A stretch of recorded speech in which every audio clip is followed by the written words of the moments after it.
নমস্কার বন্ধুরা, take experiment চ্যানেলে আপনাদের স্বাগতম। তো বন্ধুরা, আজকে আমরা একটি 48 ভোল্টের লিথিয়াম আয়ন ব্যাটারি প্যাক বানাবো এবং ব্যাটারি প্যাক বানানোর জন্য যে প্রসেসগুলি রয়েছে সেগুলো সম্বন্ধে সব কিছু আপনাদের সঙ্গে একটি ভিডিওতেই আলোচনা করব।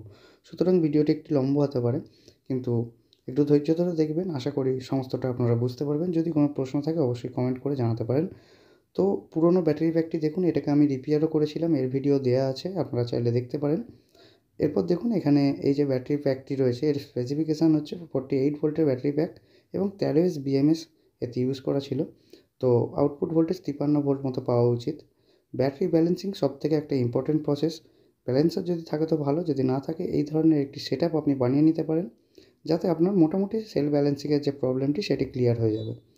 তো দেখতে পাচ্ছেন টিপি 4056 এবং টিপি 5100 মডিউল দিয়ে আমি একটি মোটামুটি ব্যাটারি চার্জিংয়ের একটি ব্যবস্থা করেছি, যাতে ইন্ডিভিজুয়ালি প্রতিটা সেলকে আমি ফুল চার্জ করতে পারি একবার।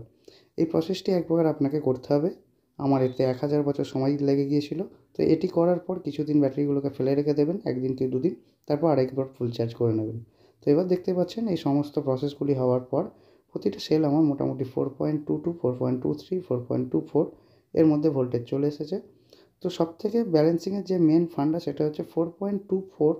প্রতিটা ব্যাটারিকেই কিন্তু আপনার 4.24 এর মধ্যে থাকতে হবে, সেটা সবথেকে ভালো ব্যালেন্স করা হলো।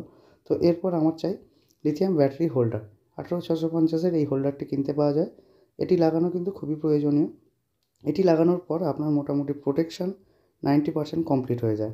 এটি লাগানোর পর প্রতিটি সেল কিন্তু তাদের মধ্যে সেল গ্যাপিংটি বজায় রাখে। এরপর দেখতে পাচ্ছেন প্রতিটা সেলকে আমি হোল্ডারে বসিয়ে নেওয়ার পর নিজের শেপ অনুযায়ী একটা শেপ তৈরি করে নিয়েছি।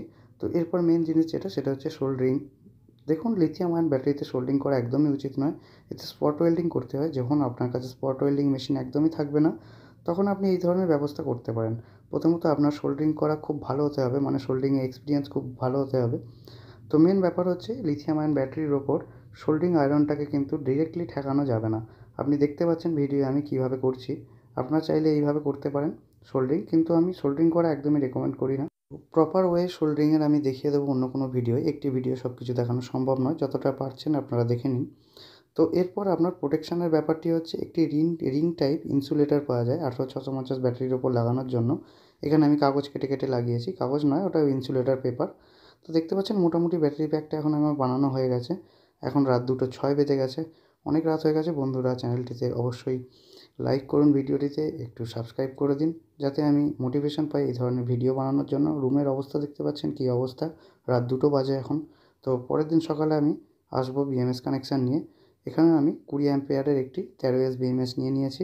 এটার কানেকশান আমি দেখুন, বিএমএস কানেকশানের জন্য একটি আলাদা সেপারেট ভিডিও আমি বানিয়েছিলাম, আপনারা না দেখে থাকলে দেখতে পারেন। তো দেখুন, পরের দিন আমি আমার দোকানে, যেখানে আমি কাজ করি, সেখানে চলে এসেছি এবং ব্যাটারি প্যাকটিতে এবার বিএমএস কানেকশান করব। তবু যারা প্রথমবার এই চ্যানেলে দেখছেন তাদের জন্য আমি একবার কানেকশানটি ওপর বলে দিতে চাইবো। দেখুন, প্রতিটি 4টে ব্যাটারিকে আমি প্যারালাল কানেক্ট করেছি, মানে 4টে ব্যাটারি প্লাস একদিকে মাইনাস একদিকে, সেটা হয়ে গেলে একটি। তো এইভাবে 13টি সিরিজ বানানোর পর 48 ভোল্টের ব্যাটারি প্যাকটি কমপ্লিট হয়। দেখুন, ব্ল্যাক তারটি হচ্ছে আপনার মেন নেগেটিভ। এরপর হোয়াইট তারগুলিতে, প্রথম হোয়াইট তারটিতে আপনি পাবেন 4.2 ভোল্ট, দ্বিতীয়টিতে পাবেন 8.4 ভোল্ট। ঠিক এইভাবে সিরিজ বাড়তে বাড়তে আপনার একদম শেষ লাল ওয়্যারটিতে আপনি পেয়ে যাবেন 48 ভোল্ট। 13 বিএমএস যেহেতু এটি, সেখানে আপনি 53 ভোল্ট পাবেন। তো এইভাবেই সিরিজের কানেকশানগুলি হবে। এর একটি বিস্তারিত ভিডিও আমি এর আগে বানিয়েছি, আপনি দেখতে পারেন চাইলে। এরপরেও পরবর্তীতে আরও ভিডিও আসবে। তো সি মাইনাস যে পয়েন্টটি দেখতে পাচ্ছেন, এখানে হবে আপনার চার্জারের মেন নেগেটিভটা, পি মাইনাসটা হবে আপনার আউটপুটের মাইনাসটি, এবং ডি মাইনাসটা হবে আপনার ব্যাটারির মেন মাইনাসটি।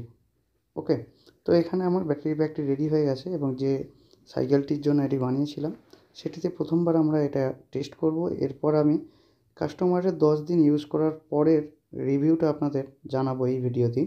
তো দেখতে পাচ্ছেন ব্যাটারি কানেকশান হয়ে গেছে। এরপর আমি এই মোটরটি যেটি দেখছেন, এটি বিএলডিসি হাফ মোটর, 48 ভোল্টের মোটর, এটি 350 ওয়াটের। কাস্টমার ইউজ করার পর এটিতে 45 থেকে 50 কিলোমিটার মতো মাইলেজ পাচ্ছেন। আপনারা যদি কোনো বড় ব্যাটারি প্যাক বানাতে চান, এইভাবে প্লিজ বানাবেন না, কেননা ব্যাটারি চার্জ ডিসচার্জ করা, ব্যাটারি সেল ব্যালেন্স করা, এই ধরনের অনেক প্রসেস থাকে, সেগুলি সম্বন্ধে পরে আমি ভিডিও বানাবো। তো এই ধরনের ছোটো ব্যাটারি প্যাক আপনারা এইভাবে বানাতেই